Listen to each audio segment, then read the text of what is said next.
Wengane zawethu impela kungathekile-ke amalungu omphakathi waseNanda-ke Mawoti emva kokuba-ke isigebengu-ke sezidubule-ke zabulela-ke amalungu-ke amathathu kanti-ke owesine-ke wengane zawethu impela uphuthunyiswa-ke esibhedlela. Kanti-ke lokhu-ke wengane zawethu impela kwenzeke ngesikhathi-ke umphakathi-ke uphume-ke inqina-ke uyokulwisana-ke naso isihlava-ke esobugebengu-ke esibidlangile kuyona-ke leya ndawo. Bafowethu impela phambi baseligibele lolu daba ngicela baniqale nginibingelele kuyona-ke Mbuso CDMTV sithi nje uma siqala ngani channel wenza kulungile uciphize usubscribe nawo notification bell khonza uzithola zonke izindaba keshisayo nazo-ke ezitrendayo. Hayi-ke wengane zawethu impela khungathekile umphakathi waseNandi eMawoti emva kokuba-ke sokudutshulwa wabulawa-ke amalungu amathathu-ke womphakathi ebeyingxenye-ke yombhekisho kosukweninikela namhlanje. Kanti-ke wengane zawethu impela umphakathi ubuphume inqina kuwona-ke lo mbhekisho ngenkathi-ke uyolwisana-ke nesihlava-ke sobugebengu obhidlangile kuyona-ke leya ndawo. Kanti-ke wengane zawethu impela-ke sokhumbula ukuthi bekunemibiko beyiveza ukuthi-ke isigebengu-ke bezingena-ke umuzi-ke nomuzi laphana-ke bezifike izidimande-ke imali kanye-ke nabo omakhalekhukhwini baqede-ke impela-ke badubule-ke babulale bona-ke abantu-ke ebesuke bebakhuthuza. Hayi-ke wengane zawethu impela namhlanje kumphakathi waseNandi eMawoti bese-ke usicabanga ukuthi cha impela-ke awuphume-ke inqina-ke uyolisana-ke naso lesihlava-ke sazo-ke isigebengu-ke okuyi-West Gang-ke wengane-ke zakwethu. Hayi-ke wengane zawethu impela umphakathi uphume-ke ngobuningi bawo impela-ke ngalesikhathi-ke beliswana-ke naso-ke lesihlava-ke ubhekisha-ke ugcwele-ke impela-ke zona-ke izitrati zakhona phana-ke eMawoti.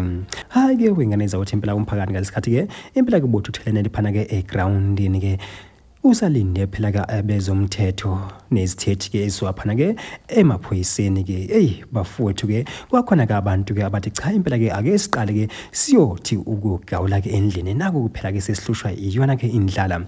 Hayi-ke bafowethu impela-ke bona-ke labashiye phana-ke egrawundini-ke ngenkathi-ke beyoziqinisha phana-ke ngokuya ngasethunjini-ke emakhaya-ke wabo. Hawu kanti-ke nazi-ke isigebengu zathi ya yini laba hayi ake nizwe la ukubakhala kanjani.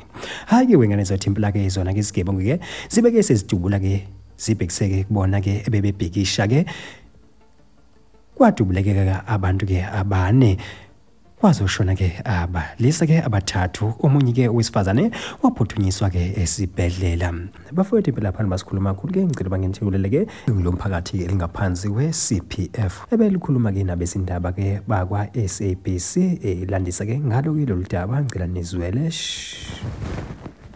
Things are very bad. It shows that's what we've been talking about right now, that these criminals are so brave.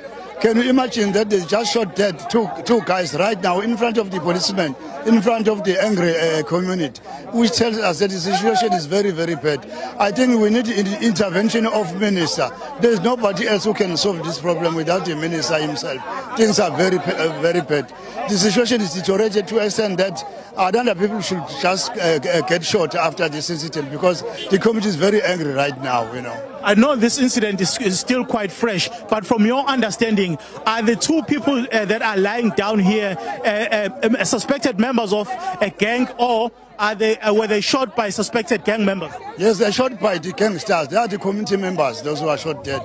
Which shows that these criminals, they got that wrong mentality of doing the things. In front of the policemen, in front of everybody, they just kill the people like this, of which they used to do it at night. Today, at daylight, they just kill the people like this. We tell the world that we're in a big problem. We need intervention of the national to come and assist us. We're in a big problem right now.